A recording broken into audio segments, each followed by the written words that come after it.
আমাদের বিয়ে হয়, পারিবারিকভাবেই বিয়ে হয়।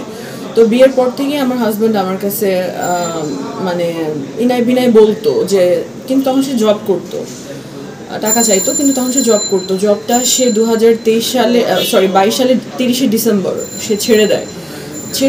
এই মর্মে যে সে এখন একটা জব করবে না, সে বিজনেস করবে আমাকে নিয়ে, সে কাপড়ের ব্যবসা শুরু করবে, সে যমুনাতে দোকান কিনবে, আমাকে এগুলো অনেক কিছু বলে। আচ্ছা ঠিক আছে, যদি তুমি জব নাই করবা, ব্যবসা করবে, তাহলে করো। কিন্তু ওই জায়গা থেকে আমি তার কোনো প্রোগ্রেস দেখতে পাই না, কারণ একটা পর্যায়ে সে বলে আমার কাছে টাকা নেই। 6 মাস পার হয়ে যায়, মানে 23 সালের জুনের মাঝামাঝি বা মেয়ের মেয়ের ওই টাইমটা আসে। সে বলে যে আমার কাছে টাকা নেই, আমাকে কিছু টাকা দাও। তখন সব কিছু বিবেচনা করে তখন আমার বাবা বেঁচে ছিল। আমার বাবা তো 30শে ডিসেম্বর হার্ট অ্যাটাক করে মারা যায়। সে বাংলাদেশের স্পেশালিস্ট হসপিটালে ভর্তি ছিল আমার বাবা।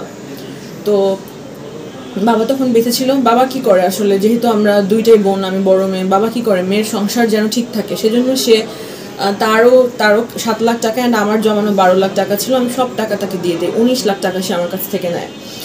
নেওয়ার পরে আসলে সে ওই টাকা কি করছে আমি জানি না, দোকান কিনবো, এই কিনবো, ওই কিনবো, সেই বলে বলে বলে তার অ্যাকাউন্টে নেওয়ার পরে সে লাপাতা, মানে আর কোনো টাকা পয়সা সে মানে নিচে কি করছে আমাকে কি কোনো হিসাব, কোনো জবাবদিহিতার জায়গা তো দূরের কথা, সে যে একটা দোকান কিনবে সেই পর্যন্ত সে যায়নি আসলে। তারপরে সে আবার বলে টাকা খরচ হয়ে গেছে, আমাকে 22 লাখ টাকা দাও। আমি 22 লাখ টাকা কেন? বলছে 22 লাখ টাকা হইলে আর কিছু টাকা জোড়া দিয়ে আমি আরেকটা দোকান কিনবো। তো আমি বললাম আচ্ছা ঠিক আছে, তাহলে তোমাকে 22 লাখ টাকা আমি টাকা কীভাবে ম্যানেজ করবো, আমার সময় লাগবে, তাহলে দোকান একটা কিনে ওখানে তুমি বসো। আমি তারপরে সংসার করতে চাইছি জন্যই চাইছি একটা ব্যবসা শুরু করে তাকে ওখানকার এমডি করে আমি ওখানকার সিইও বা চেয়ারম্যান হিসেবে থাকলাম, ও থাকলো, আমার সাথে আমরা ব্যবসা করলাম। জীবনের সব আয়োজন এখানে একসাথে।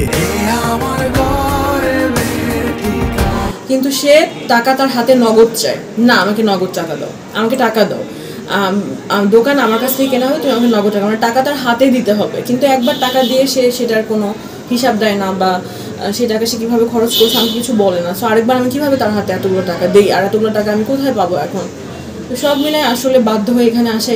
অ্যান্ড প্রায় জানুয়ারি মাস থেকে আমি চাই আপনারা মানে খোঁজ খবর নেন, কারণ আমি কতটুকু সত্য বলতেছি, কতটুকু মিথ্যা, এটা আপনারা দেখেন, এটা আপনারা খোঁজ করেন। আপনাদেরও আল্লাহ অবশ্যই সেই বুদ্ধি বিবেক দিয়েছে, আপনারা খুঁজে দেখেন যে আমার মিথ্যা কতটুকু, সত্য কতটুকু।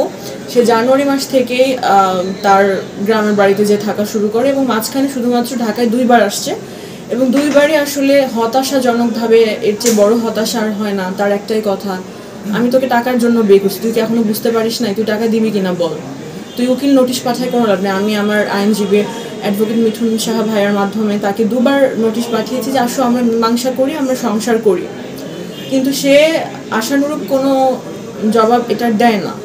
আমার কাছে সমস্ত এভিডেন্স অ্যান্ড প্রুফ আছে যে আমি সংসার করার জন্যই উকিল নোটিশ পাঠিয়েছি যে প্লিজ টাকা চায় না, আসো আমরা সংসার করি, আমি ইনকাম করতেছি, ইনশাল্লাহ তুমি একটা বিজনেস কিছু করো, আমরা সংসার করবো। কিন্তু সে আমার কোনোভাবেই কোনো কথার ভূক্ষেপ করে না, জন্যই আজকে আদালতে আসা। এবং আমি আইনের প্রতি অসম্ভব শ্রদ্ধাশীল থেকেই আমি আসলে মামলাটা করি। আজকে সুপ্রভা মাহবুব, যাকে আপনারা সানাই মাহবুব নামে চিনেন, তিনি আজকে সিএমএম কোর্ট 29 নম্বর কোর্টে 2018 সালের যৌতুক নিরোধ আইনের 3 ধারায় যৌতুক মামলা দায়ের করে।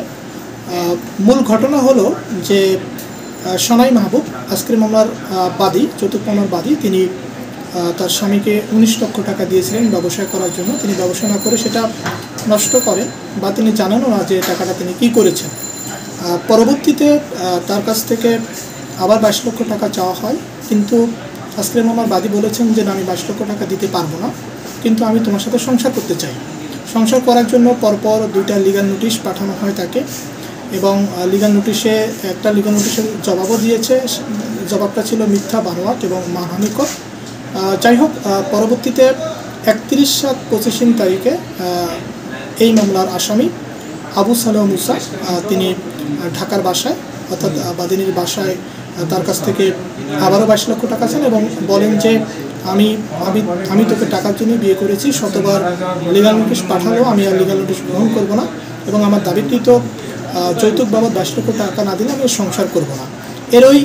এরই প্রেক্ষিতে আজকের মামলার বাদী যৌতুক মামলা দায়ের করেছে সিএমএম 29 নম্বর কোর্টে, এবং বিজ্ঞ আদালত মামলাটি আমলে নিয়ে সন্তুষ্ট হয়ে সমন দিয়েছেন। তো সমনের পরে তিনি যদি না আসেন কোর্টে, তাহলে অবশ্যই তার নামে ওয়ারেন্ট হবে। আইনের যে যথাযথ প্রক্রিয়া সেটা চলমান থাকবে এবং আমরা প্রত্যাশা করি যে আমরা ন্যায় বিচার পাবো।